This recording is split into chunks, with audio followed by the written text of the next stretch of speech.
Good morning, everybody. There is something I want to share here. There's the likeness of God's image, and there is the image of God. Let me show you the difference.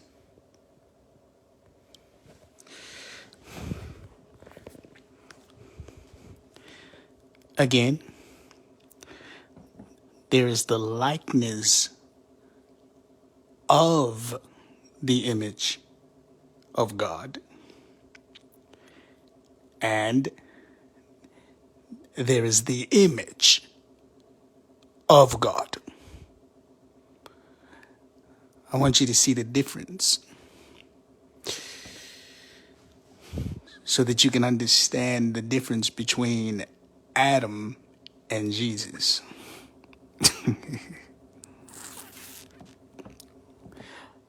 First, let's start with Genesis 1 and 26.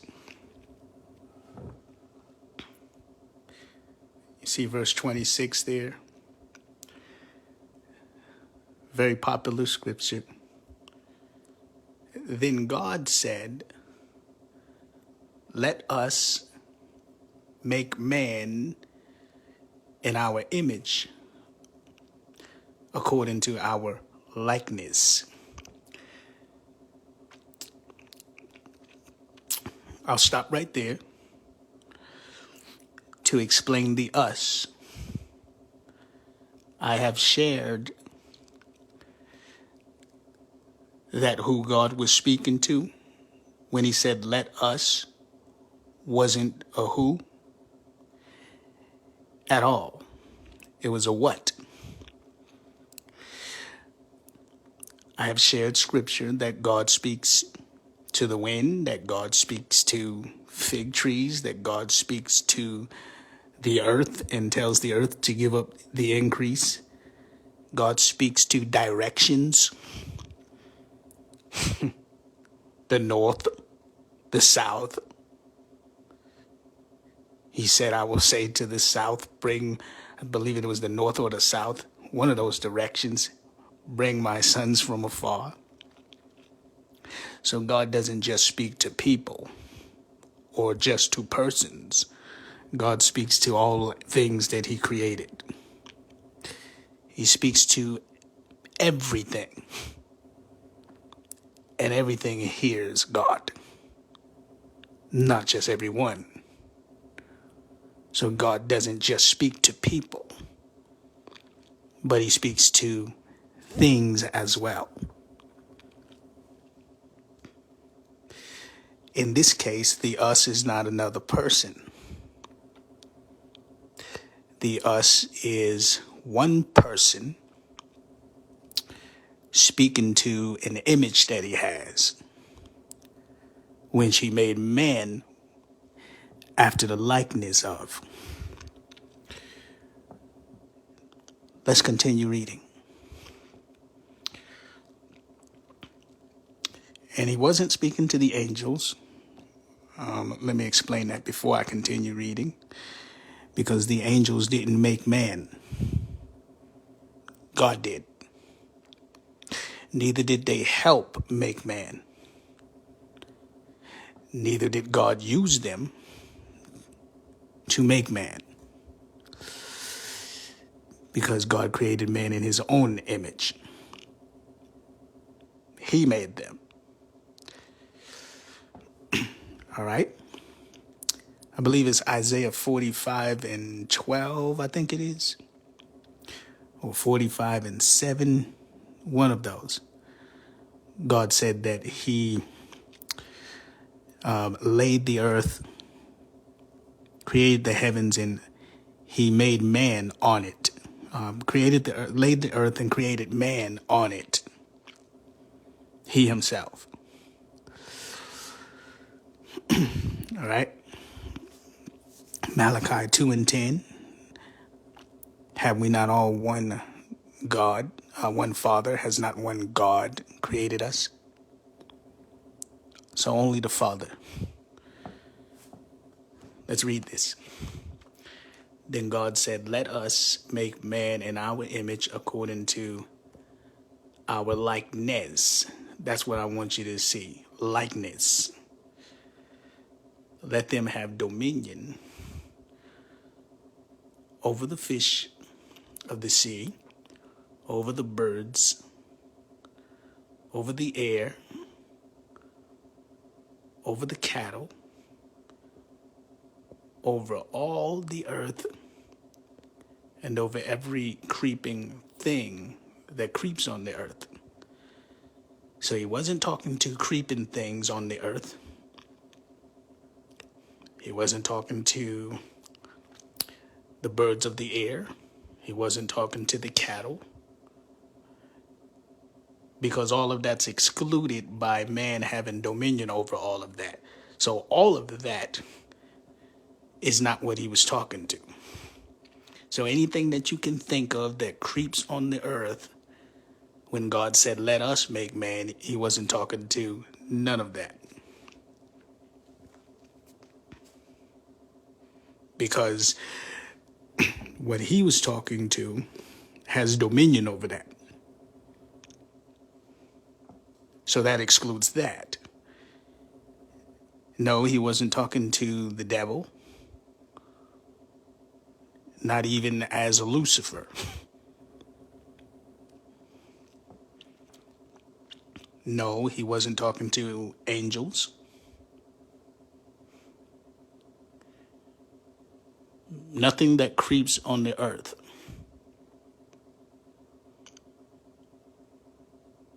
Do you see? So everything that creeps on the earth is excluded. You can't say he was talking to other gods, such as what the Sumerian tablets teaches, because that would be what creeps on the earth.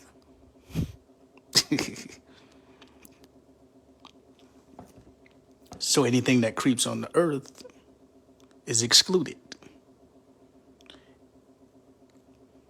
Birds of the air is excluded. Fish is excluded.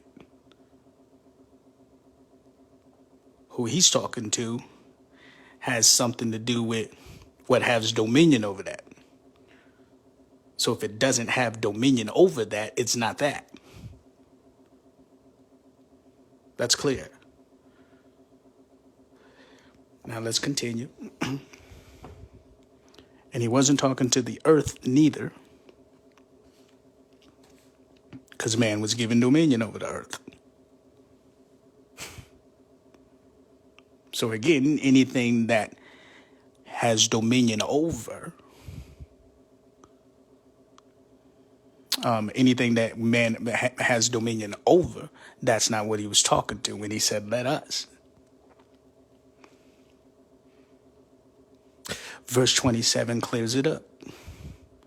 So God created man in his own image.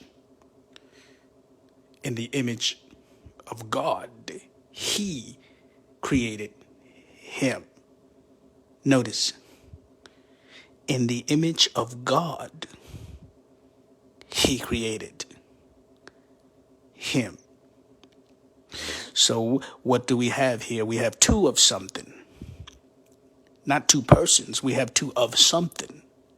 We have God and we have the image of God. Now, God is omnipresent, exists everywhere, and is invisible. In his omnipresence, he's invisible, cannot be seen. But the way the writer, which is more likely Moses, was able to see that man was created in the image and likeness of God is because Moses saw an image of God. Because what we have is we have God created, and we also have in the image of God. So we got God and we got his image. Now, omnipresence, it is God who is omnipresent, but his omnipresence is not an image. So it could not be an omnipresence made man,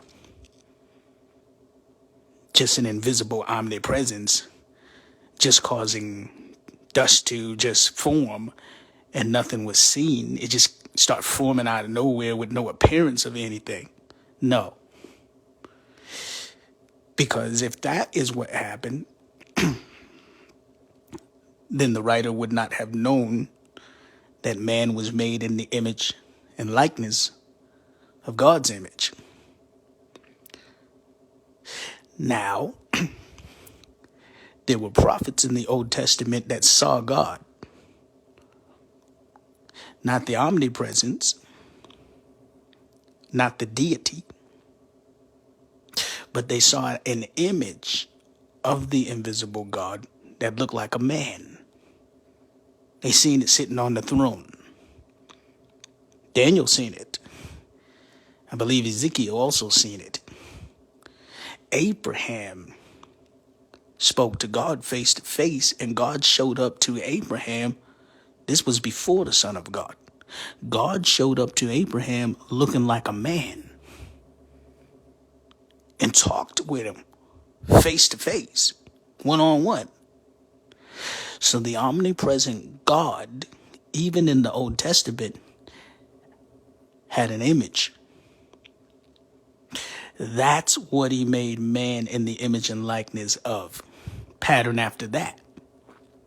So what it would look like is, it would have looked like an actual man was standing there forming a man out of dust into the same image and likeness, and then breathing in the man the breath of life, and man became a living soul. It wasn't just invisibility and just out of nowhere dust forming on it on its own, but no, an actual man, an image that looked like a person was standing there and formed a man in the image and likeness of his image. Now, the image is God, and the omnipresence that is in use of that image is also God. The Word is the title of the image. The Word of God is not just speech, but it was an actual image of the invisible God. In the beginning was the Word. You could even say image, because the Word was called image, or identified as the image of God, because God would use that image and the Word would be spoken through the image. Like when God was in use of his image, which looked like a man, and he spoke to Abraham while looking and appearing as a man. So the invisible God had an appearance.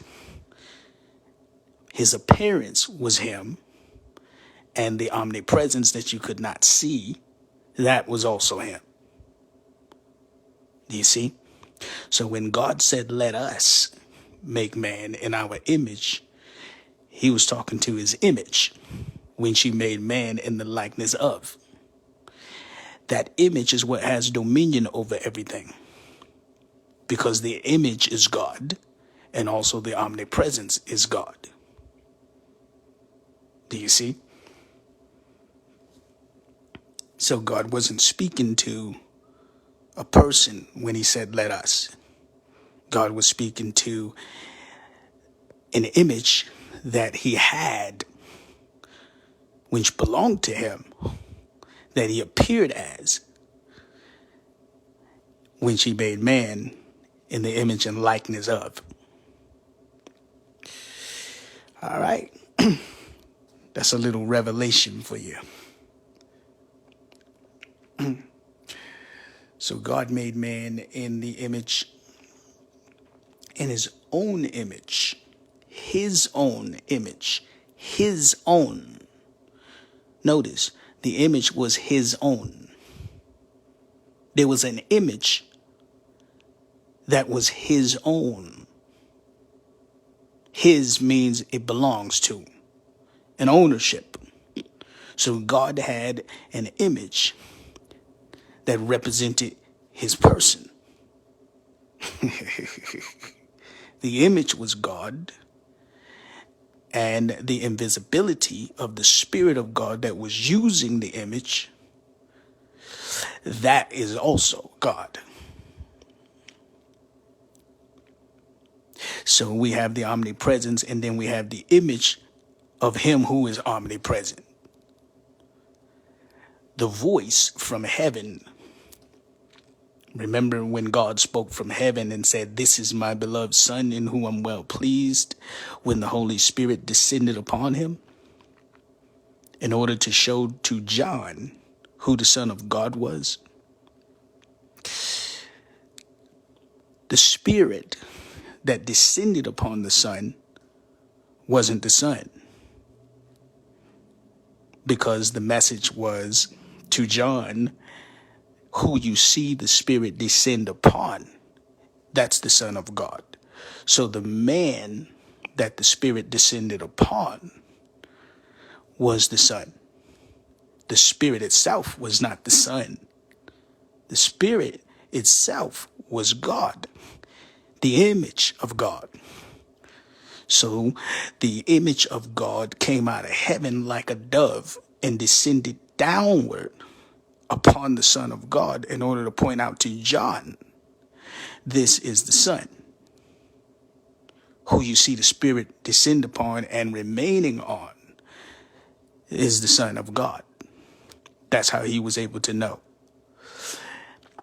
But there was also a voice that was invisible that spoke from heaven saying, "This is my beloved Son in whom I'm well pleased." So again, you have the voice from heaven, which is invisible and omnipresent. And you also have the Spirit, which is the Spirit of God, or that which appeared as an image, which showed up in the likeness of a dove, descended downward in the likeness of a dove. So you have the invisibility of God, and then you have an image for that God. That's what he was speaking to, his image. So that's part of himself. So God wasn't speaking to someone else. God was speaking to something else that belongs to him, which is his image. That's the us. Because he created man in his own image, not their image. His own image. His meaning singular, one's image.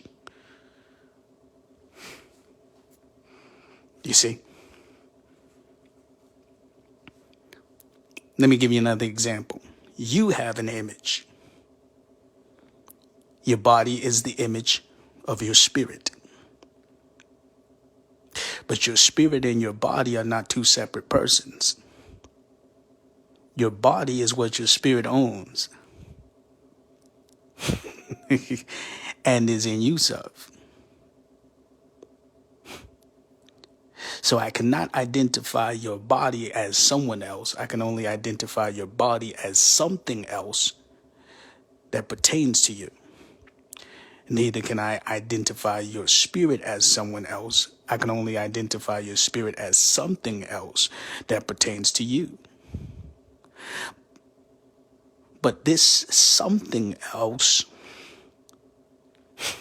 that pertains to you are in communication. When you dream, it's your spirit that's dreaming. When you see stuff in the dream, it's not your physical body's eye that sees it. Neither is it your physical body's ears that hear what's in the dream. This is all coming from your spiritual vision and your spiritual hearing. Do you see? Even when you move around in the spirit realm, it's your spirit moving. Your body's still in bed. When you wake up, your body knows about it because your spirit communicated it to your body, for the simple fact that your spirit and body are connected and function as one. But it's not two persons functioning. It's only one person functioning.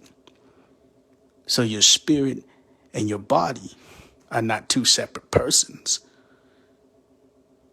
Your spirit is you. Your body is what belongs to your spirit. So you are the spirit and you have an image. The body is the image you have. God is a spirit, but he also has an image that represents his spirit. So when God said, let us, it was the spirit speaking to the image. And then the image is what the spirit was using to form man in the likeness of. Now, I want you to get this. When man was created by God, the one God, the Father, he made man in his own image, his own image. Not the angels.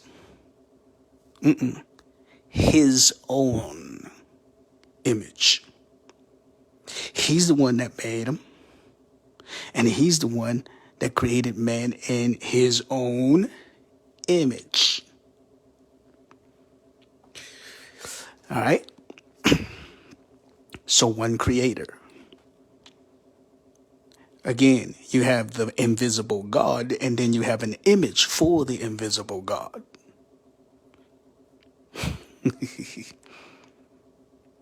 That's what he was talking to. That's the us. It's the invisible God, the spirit, speaking to the image that belongs to the same spirit, which is all part of himself.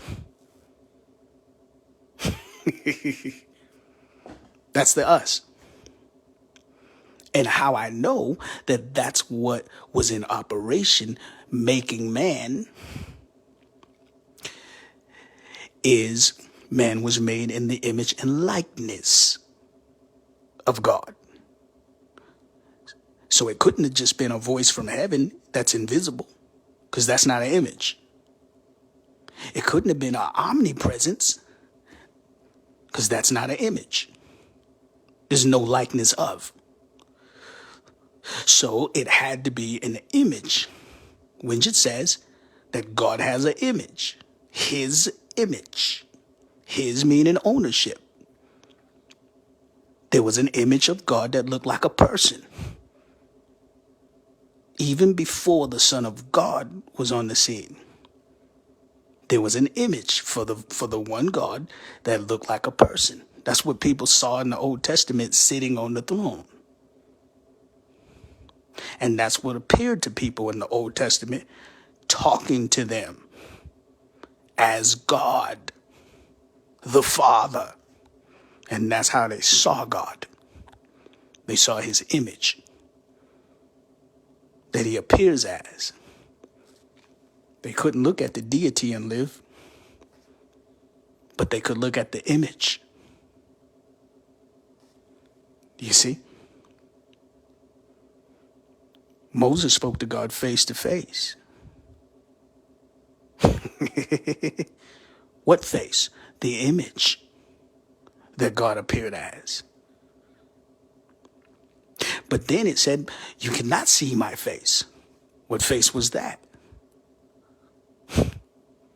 That's the deity. The invisibility. Do you see? The invisibility was speaking to the visibility. and saying, let us make man in our image, after our likeness. And so God created man in his own, not their, his own, not their own, his own image. All right.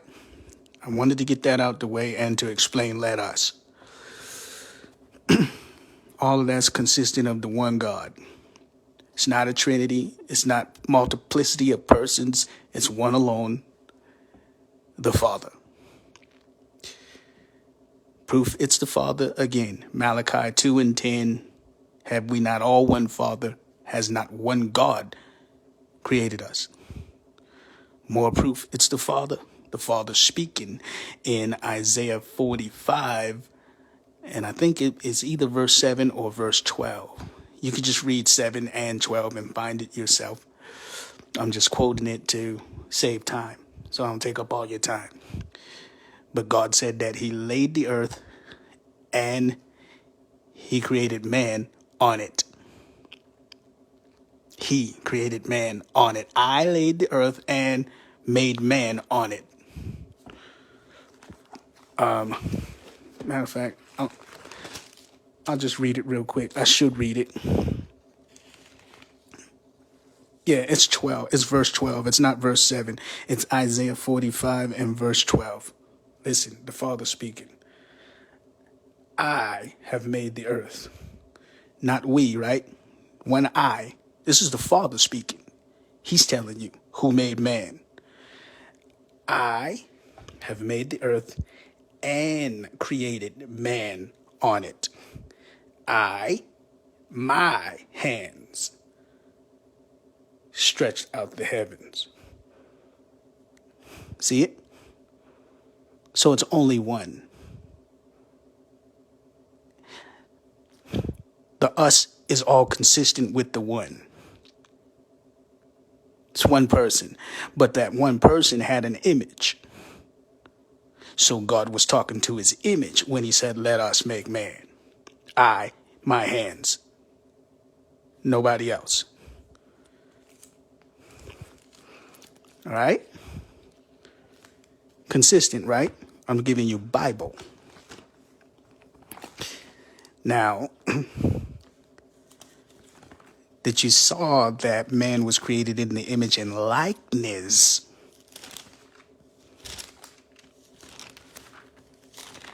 Likeness is patterned after something. It couldn't have been invisible because that's not likeness. So there had to be a visibility for the invisible God. And that's what I'm saying is the image. That was called the Word. So the Word that was with God, or the image, the form, the figure, the fashion, the similitude that man was made after, all of that is the one God, the Father.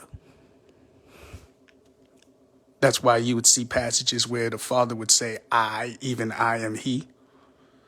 It's like the invisibility speaking, saying I, as God, I, and then pointing out his image and saying, even I am He. Meaning that this image that looks like a man, that's not someone else, that's me.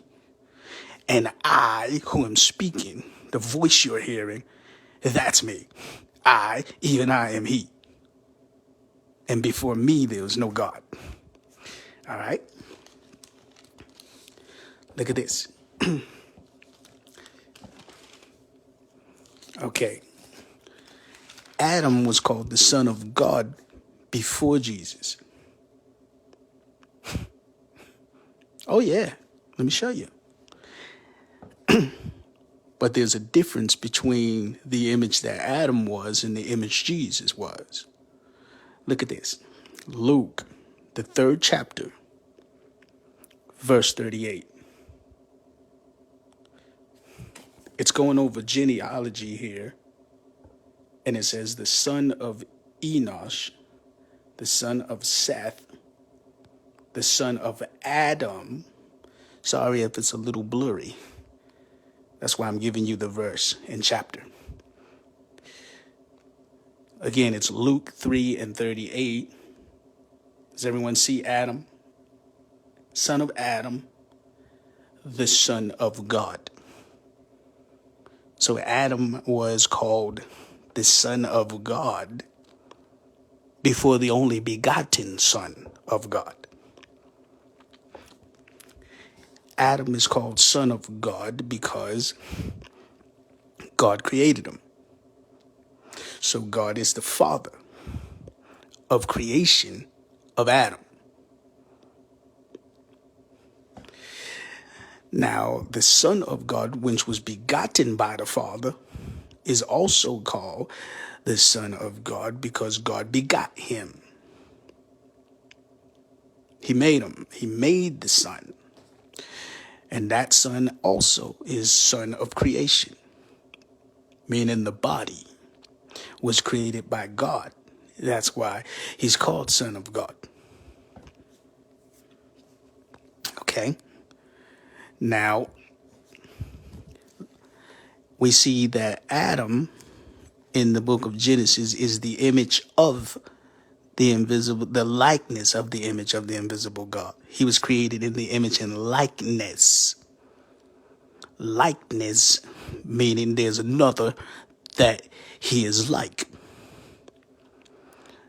So God had his own image, separate from Adam's image,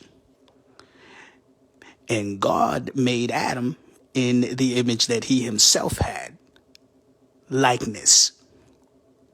So Adam is not the image of the invisible God. Adam was in the likeness of the image that the invisible God has.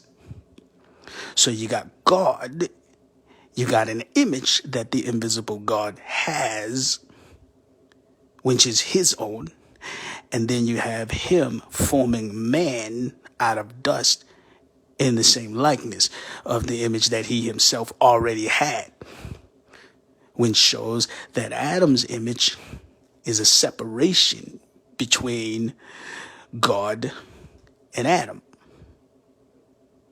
God has his own image. Adam has his own image. God is the one that made Adam's image in the likeness of his own. Do you see? But Adam's image is not God's own. That's why it doesn't say Adam is the invisible, the image of the invisible God. It says he's created in the image and likeness. Likeness. So it was another image that was there that God himself had to liken Adam's image to. Because if it was just invisibility, then there would not be no likeness to liken Adam to. That's how I know that God appeared looking like a man. And when he formed Adam in the likeness of his appearance as a man figure. You see? Or there would be nothing to liken Adam's image to. The word likeness would be irrelevant. All right.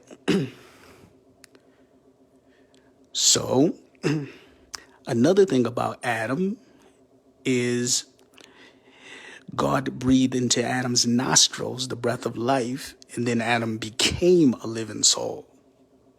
So his soul became a living soul, meaning it did not pre-exist. To become that means it wasn't that.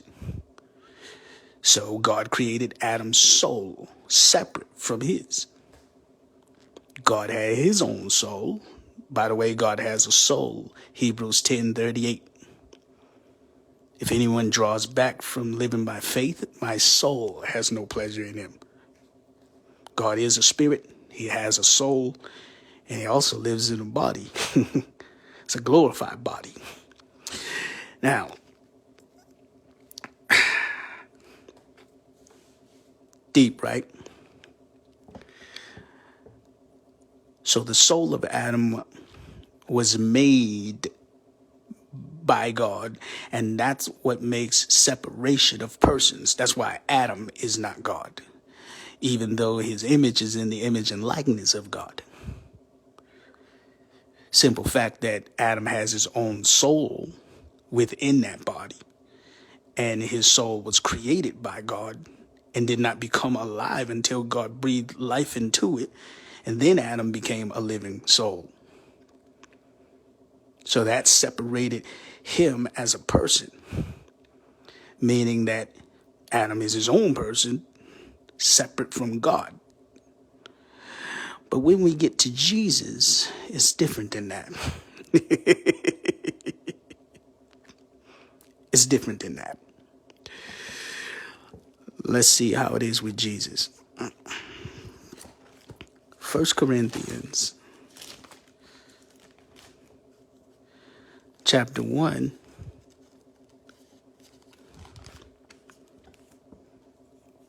verse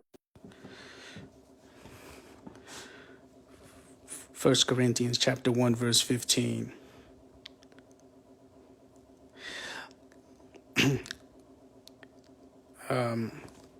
Yeah, is that, wait, is that where I want to go?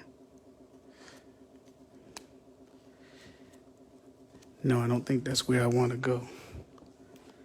I want to go to,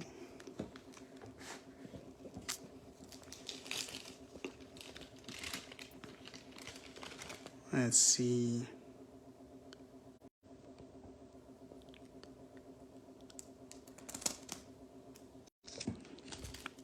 All right, sorry about that. Let's see.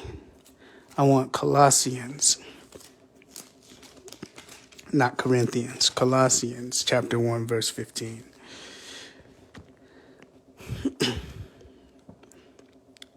He is the image of the invisible God. Stop right there.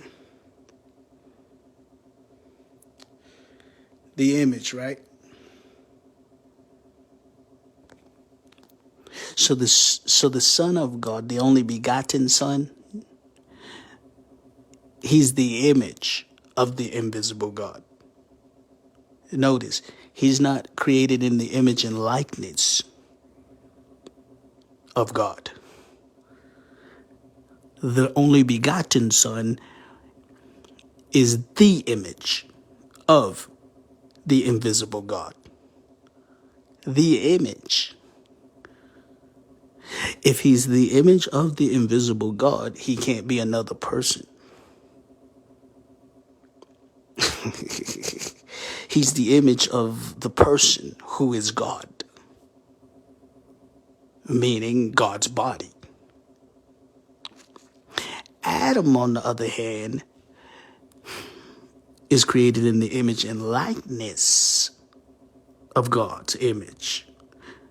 So God already had his own image, and Adam was patterned in the likeness of an image that God already had. Adam's not the image of the invisible God. Adam has the likeness of the image of the invisible God and his own soul, which separates him as his own person, and his body belongs to his own person. Jesus, on the other hand, is the image of God, not likeness, not pattern after God, not another one in the similitude of God's image. No, he is the image. Let me show you what I mean by he's the image. Let me show you whose image he is. Hebrews 1:1. God, who at various times and in various ways spoke in time past to the fathers by the prophets. God spoke by the prophets, right? Let's identify what God that was. has in these last days spoken to us by his Son. When did he speak by a son? In these last days. And does it say his Son? Meaning ownership? Yes, that positions that God as the Father. So it's the Father that spoke by the prophets of the Old Testament. The Father did not speak by a Son in the Old Testament. The Father spoke by a Son in these last days. Continuing. Whom he has appointed. Who's the he? Whom he, the Father, has appointed heir of all things, through whom he made the worlds. Now, let me clear up worlds. First of all, it says he appointed him heir of all things. So the Son could not have created all things if he was appointed heir of all things, because you could not be appointed over anything that you yourself made. So that's not talking about that. If you look at the where it says through whom he made the worlds, one, you have to understand it says through whom he made the worlds, which still has God as the creator. The Son is who he did it through. But when it talks about worlds, the word worlds there is the Greek word, is in the Greek is eons, which means ages. Let me prove to you that it means ages. It's not talking about the Genesis creation. It's talking about in the spiritual kingdom in the ages to come. Look at this. I'm reading from a study Bible. It's the Spirit-Filled Life Bible. It's a study Bible. And what it does is it gives you the Greek and Hebrew, where translation meaning was lost when they translated the Bible from the original language, which was Greek, and Hebrew, which they spoke. There were times when they translated the Bible into English, there was no words that was similar, that had the same meaning. So what they would do is they would put it into the nearest word that they could find in order to translate it into for English, because the alphabets was different. Now, the word worlds is what we got in the English. If you look here, it references, see right here, it references verse 2. See where it says ages? I don't know if you can see that. It's kind of blurry. I apologize. But it's explaining that. And it's saying ages. See the GR? That's for the Greek. See the word eons? That's what that means. So worlds, the word worlds there is not talking about the planet. It's not talking about when God said, let there be, that he did that through the Son. No, there was no Son back then. It was God alone, the Father. What he created through the Son, the worlds that he created through the Son, is talking about the ages or the eons, which is in the spiritual kingdom. So God came in the flesh. He redeemed us in the flesh, did the work in the flesh.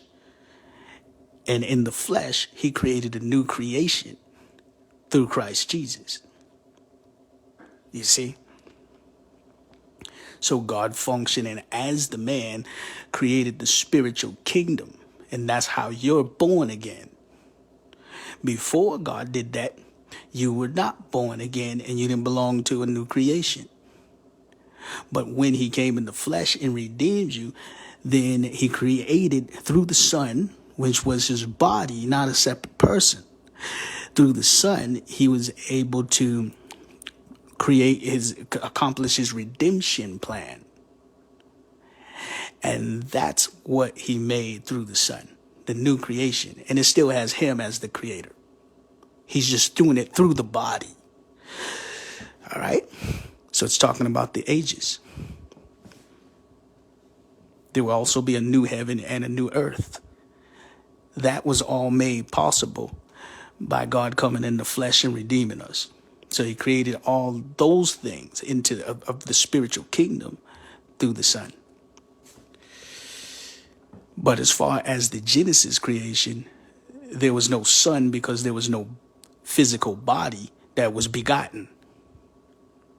It was just the Father's Spirit alone. There was also an image for the Father that was a similitude, but that image wasn't a Son. That image was God. In the beginning was the Word was with God, and the Word was God, not Son. When the Word was made flesh, then that image that God appeared as in the Old Testament, that became a physical image. So the image that God had and that he was appearing to people with in the Old Testament, that image in the Old Testament was just God, not Son of God. That's what became the Son of God later after it took on the body that was begotten. It took on a different form. And that forever will be the image of God. That's how we will see him, always, forever. That's what's on the throne right now. Before that, it used to still be an image that was on the throne, but it was a spiritual image that God appeared as. And he was appearing to people with it. But now that image is a glorified body that's on the throne. So you would still see one. It's just that his image was changed into the Son of God later. It became the Son. You see? And then when it was glorified, then it received all the fullness. Now, the difference between Adam, the image that Adam was the likeness of God's image.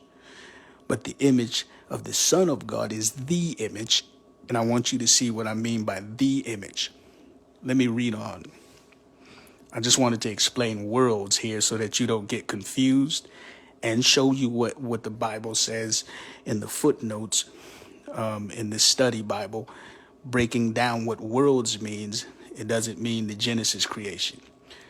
That way you won't get confused thinking that there was a pre-existent spirit son that God the Father made stuff through in Genesis. And I think there was a Trinity. No.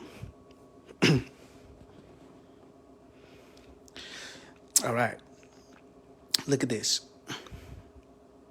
Speaking of the Son, look what verse 3 says. Who being the brightness of his glory, talking about the Father's glory, and the express image of his person. See it? Whose person is he image of? He's the image of the Father's person. Now we know the Father is a spirit. And the Father is personal. Has a personality. One personality, not three. One heart, not three. One soul, not three. All right? So the Father is the Spirit. The Son is the image, express image of the Father's person. Now, since the Son is the image of the Father's person, that's why they're one. This is the same thing as your spirit and your body. Your body is the image of your spirit. When we see you as your body. Your spirit is what's in use of your body, and your body belongs to your spirit. So it goes together as all part of your person. One you Your image is the expression of you. That's how we see you in the physical realm. This is also what the Son of God is for God. He's the image of the invisible God. And we see that the Father is who it's talking about. You see? So since the Son of God is the image of the Father, then he's the Father's body. That's why if you see him, you see the Father. Because the image is the expression of the spirit that's in it, whose body that belongs to. Now with Adam, Adam was created in the image and likeness of the image of God. Adam's not God's own image that the Spirit of God himself was in use of. Otherwise, Adam would have never sinned. He was his own person, and his image was like God's image, looked like it, similitude. But it wasn't the Father himself incarnate in Adam's body. Otherwise, man would have never fallen. Now, with the Son of God, that's the Father incarnate in the body. That's why he was perfect. Do you see? And it's how he raised himself from the dead. He's the image. Now, again, it says he's the image of the Father's person. If he's the image of the Father's person, then the body belongs to the Father's spirit. Otherwise, it would have to be two persons, two spirits that he's the image of. It doesn't say two spirits, does it? It doesn't say he's the image of his own person. No, it says he's the image of the Father's person. That would mean the Father's the Spirit, the Son's the image of the one Spirit of God. That would mean that only the Father was in the body, and the body's his.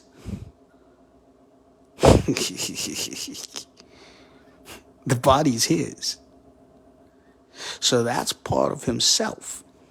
Just like in the beginning, when God made man, he made man in his own image. That's the same thing.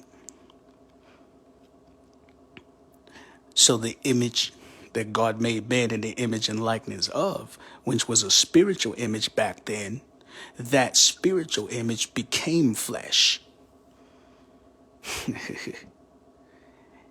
And it's still part of himself. The difference is it just became a human body for a temporary time. Then it was glorified into a spiritual body, which is what it used to be in the beginning. Do you see?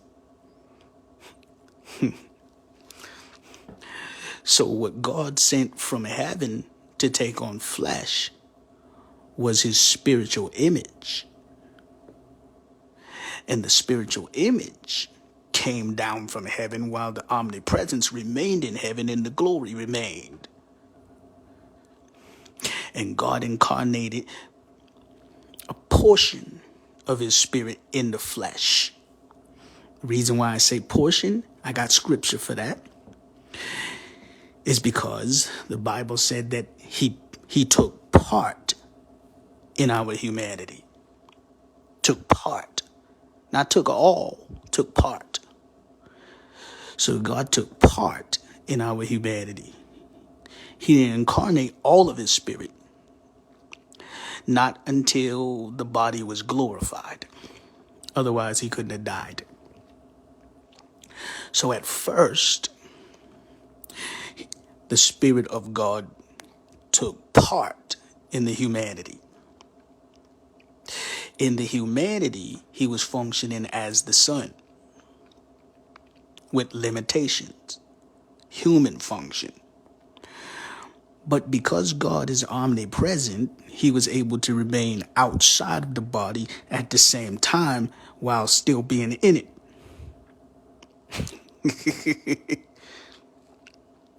Now, God being in the body wasn't just God in the flesh, but it was God in the flesh partaking in the humanity. That's what you got to get. He partook in it. So it wasn't just God wearing a suit. He partook of that suit, which made the Spirit of God in one way functioning fully human. I'm talking about with human emotions, human will, human mind, everything that would pertain to a human spirit. God himself went through that experience through the incarnation. But he didn't cease from being God because God is omnipresent. So outside of the body, he was able to still function as God the Father. Now, if God was not omnipresent, then when he incarnated himself into the body of the Son and shared in our humanity, then God would have ceased from being God. Yes, he would have ceased from being God, and he would have lost his deity. And there would have been no God anymore. The God that did exist would have become a man and ceased from being God if he wasn't omnipresent. But because he's omnipresent, then he was able to incarnate a part of himself into the body.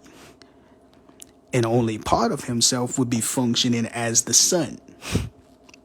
While the omnipresent part of himself that was outside of the body would be able to function as God, as the Father, and remain as it was before the incarnation. So what you have is you have the Spirit of God function in two ways. You have him functioning in the limited state through the incarnation, which is as the man, as the Son. God's functioning actually as the Son. There is no separate Son. He functioned as the one. And then you have, watch this, and then you have the same God functioning outside of the incarnation as the Father. Two ways. So the Son of God is not somebody else. The Son of God is the a manifestation, a human manifestation of the Father. It's him functioning in the likeness of the man. Now, the actual body is not the God. No, that's the incarnation that belonged to the Father, that the Father's Spirit was functioning through. And the Father's Spirit functioning through the incarnation was causing him to experience human will, human mind, human emotions, human soul, and everything that pertains to an actual man. Even in that incarnation being limited to the state of not even knowing when he's coming back. Even to the point of having to be anointed. Even to the point of having to pray. Everything that an actual human being, everything that an actual human spirit experiences, a portion of God's Spirit was experiencing the same thing through the incarnation. But outside of that incarnation, that Spirit was functioning without the limitations. So God was in the body and out of the body at the same time because his Spirit's omnipresent. That's how he was able to be in heaven and earth in the body at the same time. That's how the Father was in him, but also in heaven. In him, he was functioning with the limitations of the flesh. without him, he was functioning as God the Father. In him, he had to depend on himself outside of the incarnation. Do you see? The words Son of God in Judaism actually means God manifested in the flesh, not somebody else. That's why they was mad at him for calling himself the Son of God, because what it actually means in Judaism is it doesn't mean a separate person. It doesn't mean the same thing as if you say you have a son. In Judaism, it means you're talking about you're our God in the flesh. You are the one God functioning a different way. You are the one God functioning as this man. Oh, that's blasphemy. That's what they would say. And that's why they would say, making yourself equal with God. Well, that doesn't sound right, does it? If he said he's the Son of God, and if that means separate person, that's not making yourself equal with God.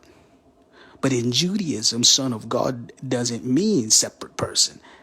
That's why it said, you're making yourself equal with God. You're saying you're God in a different way. Do you see?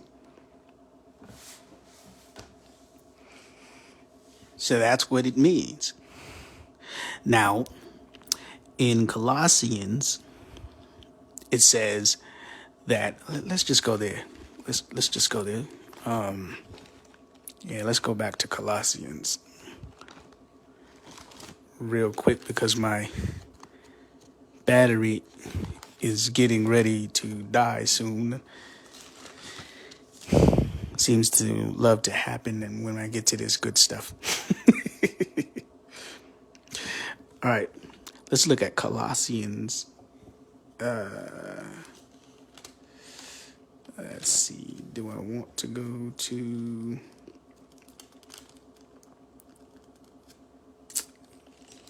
Yeah, I think I do want that.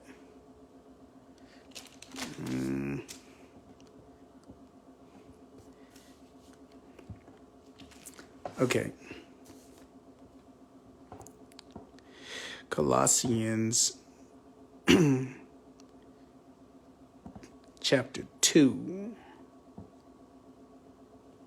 And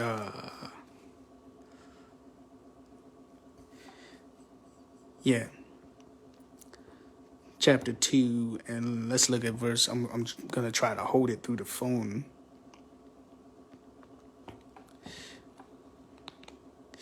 Chapter 2, verse 19. And we'll see some things when it gets down a little bit further. Do I want that? Actually,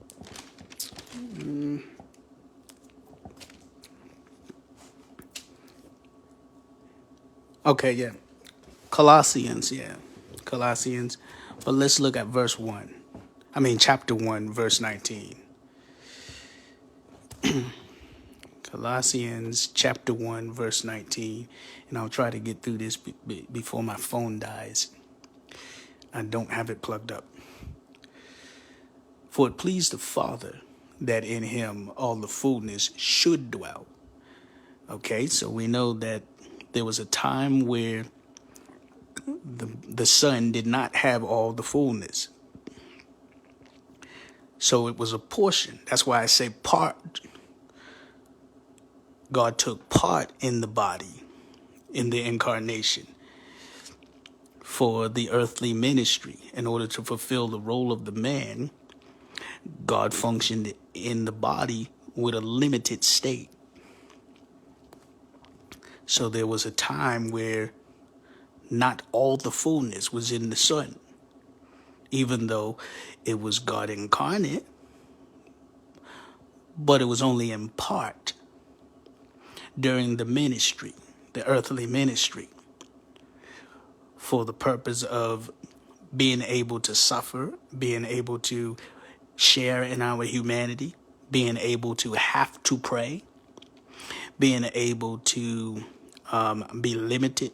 So everything that you could say about a human spirit, the Holy Spirit was going through that in the incarnation. The Father himself. Now watch this. For it pleased the Father that in him all the fullness should dwell. Not that he always had it. So he only had some of it. It was limited at one time. When he was glorified, then he got all of it. And the Father was able to be fully indwelling the Son. Look at this. Please the Father that in him all the fullness should dwell, and by him to reconcile all things to himself by him. Who did it by him? The Father. The Father did it by him. There's nobody else that did it by him. That's why there's no Spirit Son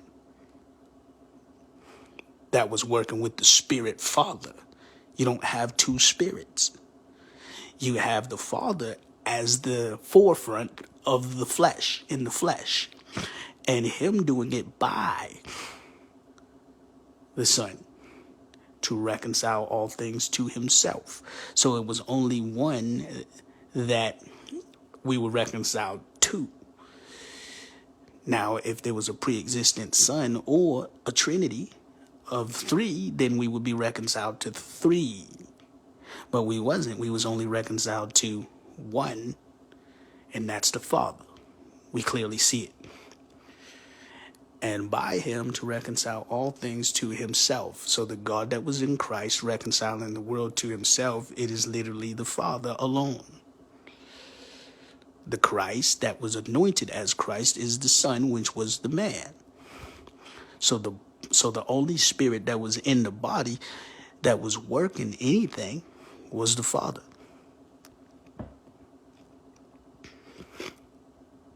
Now continuing. To reconcile all things to himself, verse 20, by him. So it's not saying that he reconciled us to the Father. It said the Father is the one that reconciled us. The Father's the one who did it by him. It's talking about who did it by him. It's not talking about him. That's why he said, I can of myself do nothing. It's the Father that dwells in me. He does the work. The Father's the one that did it by him. He's not doing it on behalf of the Father. No, that would be a separate person and making yourself two masters. That's not what it says. It said the Father did it. The Father did it by him. Now, if he was doing it on the Father's behalf, then that would be a different story. You can't interpret that as he did it on the Father's behalf. If it says the Father is the one that did it by him, and the Father's being credited for doing it by him, well, then this is God's body. Okay, let's see that it's God's body. I'm going to show you. By him, whether things on earth or things in heaven, this includes all of that. Having made peace through the blood of his cross. Who made the peace? The Father. Having made peace through the blood of his cross. Watch this. And you who were once alienated and enemies in your mind by wicked works, yet now he has reconciled. Who reconciled you? God did. And how did he do it? Looking in verse 22. In the body of his flesh. Whose flesh was it? It's saying it was God's flesh. You literally have the Bible calling the Son of God God's flesh. Does everyone see that? In the body of his flesh through death. In the body of his flesh.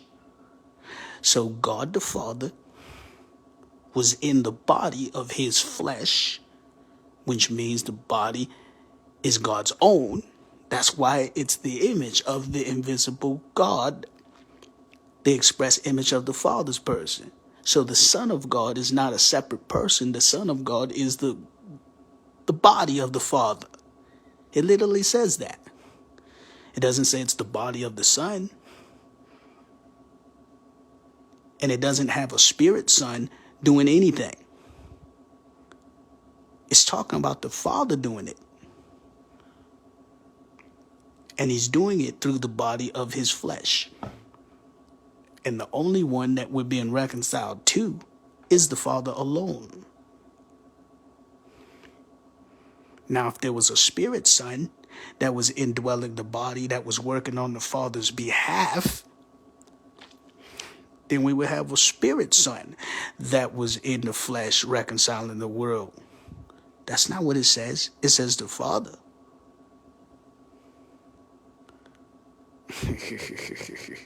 In the body of his flesh through death, to present you holy and blameless and above reproach in his sight.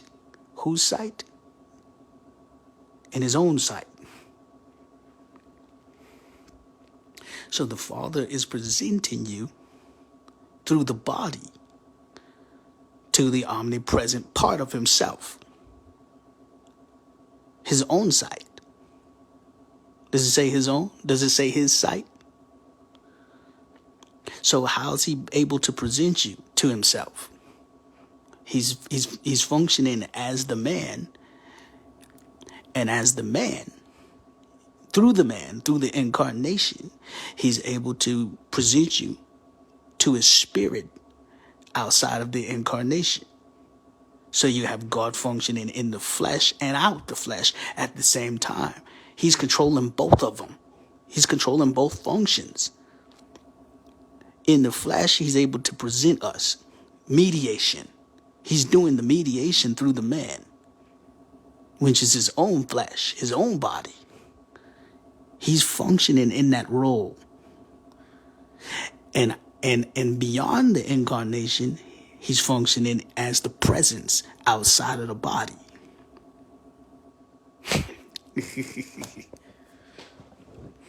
Look at this. Man, I hope you're catching this.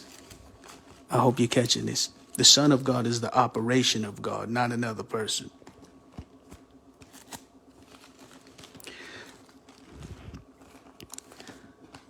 All right. Jude chapter 1. There's only one chapter in Jude. Jude chapter 1, verse 24. Now to him who is able to keep you from stumbling. In the original King James, it says to keep you from falling. And to present you faultless before the presence of his glory with exceeding joy. The presence of his glory. He's the one that's presenting you, right? But wait a minute, it's the Son of God that does that, because the Son of God is the mediator, right? So the Father's functioning as the Son. He's actually in the body functioning as the man. And through the incarnation, through the body, he's presenting us. Who he's presenting us to is his own presence that's outside of the body. So you have God functioning in the body and out the body simultaneously. And in the body, he's doing his own mediation. Not functioning as someone else, but functioning as something else. Functioning as the man. That's the Son. So the Son of God is God operating in a different way. That's why he can receive worship. It's the same person functioning in a different way. And then outside of the incarnation, it's his own presence. Does everyone see it? Look, let me read it again. Now to him who is able to keep you from stumbling and to present you. Does it say and to present you? So the same one that's keeping you from stumbling is the same one that's presenting you, right? And to present you faultless. But look who he presents you to. And to present you faultless before the presence of his glory. Does it say his glory? So it's not talking about someone else's presence. It's talking about his own presence. But how is he presenting you to himself? He's doing it through the body. He's functioning as the Son, and that's where the mediation is involved. And then he's presenting us to his own presence, not someone else's presence. So the Father's not someone else, and the Son is not someone else. This is something else about Jesus. So you just have Jesus functioning as the Father, and you have Jesus functioning as the Son. Two functions, same God doing it. Furthermore, look what else it says. To God, our Savior. To God, our Savior. So the presence of his glory is God, our Savior. And God is being identified as the Savior. But you say the Son of God's the Savior, right? Right here it says God's the Savior. Which one is it? We don't have two. I told you it's the one God functioning as the Son to save us. And the presence of his glory, it says his glory. It's his own. Which shows that he's functioning as both. The omnipresence and also in the incarnation, the Son. Here's another one for you. Let me give you one more thing to chew on. Let me show you God does his own mediation. It's not two. Galatians 3:20. This is real concrete right here. Look at this. Now a mediator does not mediate for one only, but God is one. Notice, a mediator doesn't mediate for one, but God is one. Why is it saying that? What's the comparison for? There's a difference. When a mediator mediates, it's normally two persons involved, right? One person is doing the mediating. Another person is who's being mediated for. And a third person is who's being mediated to. So with mediation, there has to be two involved in order to mediate. The person mediating and the person who's being mediated to. That's normally two separate persons. But it says, but God is one. Now, why is this comparison being made? It's because God is doing his own mediation.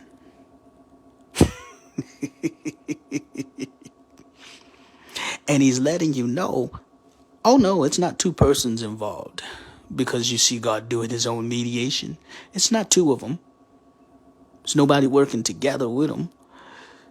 No, God is one. But wait a minute, how's God mediating then? God is one. Well, isn't God two persons if he's mediating and it takes two persons to mediate? No, that's for us. It takes two persons to mediate. But God is able to function as the man and simultaneously function as the spirit outside of the incarnation at the same time. Which means that he's able to function both ways at the same time. And in one way, he's able to function as the Son. And in the other way, he's able to function as the Father. That's how the Holy Spirit is able to, we speak in tongues by the Holy Spirit, but who is speaking in tongues to is the same Holy Spirit. We don't have two spirits of God. The one Spirit of God functions as both Father and Son. And as the Son, the one Spirit of God is able to mediate through